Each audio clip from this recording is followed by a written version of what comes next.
Hello, I'm Pastor Lynn Smith, interim pastor here at Shepherd's Heart Fellowship Church of the Brethren in Osceola, Indiana. We're continuing a series called What Happened to the 12 Apostles.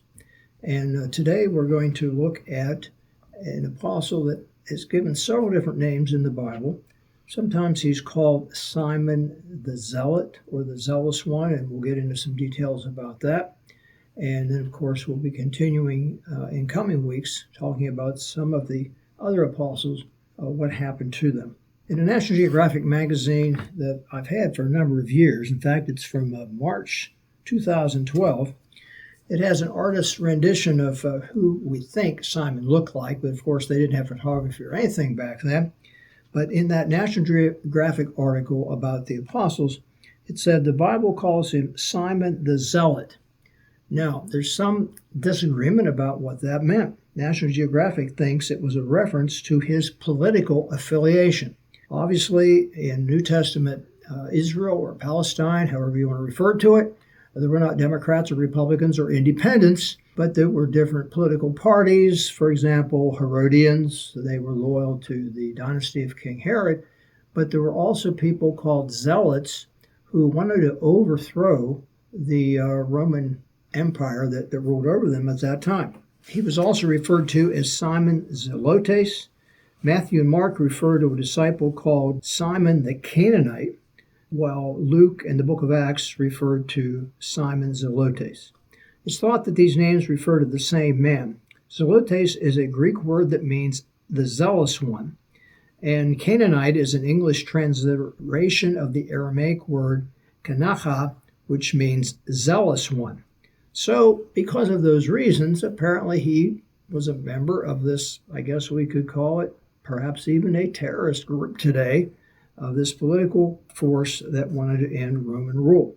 We're not quite sure when he was invited to join the apostles, but tradition says that Jesus called him the same time. He called Andrew and Peter, James and John, Judas Iscariot, and Thaddeus, according to Matthew chapter 4, verses 18 to 22.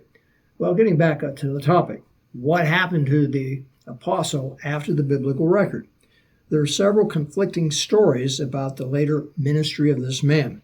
The Coptic Church of Egypt says he preached in Egypt, Africa, Great Britain, and Persia. Talk about getting along back when people walked or sailed in sailing ships. Other early sources say that Simon the Zealot ministered in the British Isles, but some historians doubt this very much. Nicephorus of Constantinople wrote, quote, Simon, born in Cana of Galilee, who was surnamed Zelotes, having received the Holy Ghost from above, traveled through, listen to this travelogue, Egypt and Africa, then Mauritania and Libya, preaching the gospel. And the same doctrine he taught to the Occidental Sea. I guess that would be the Atlantic Ocean. And he taught in the isles called Brittany. Wow, this apostle, according to tradition, really traveled spreading the gospel. We hope you'll tune in to our next series of What Happened to the Apostles. We also invite you to attend one of our life application classes at 9 a.m. every Sunday morning, or stay for morning worship at 10 a.m. We also have a Bible study in the book of Proverbs that begins at 5 o'clock every Sunday evening, 5 to 5:45, followed by a prayer meeting 6 to 6:30.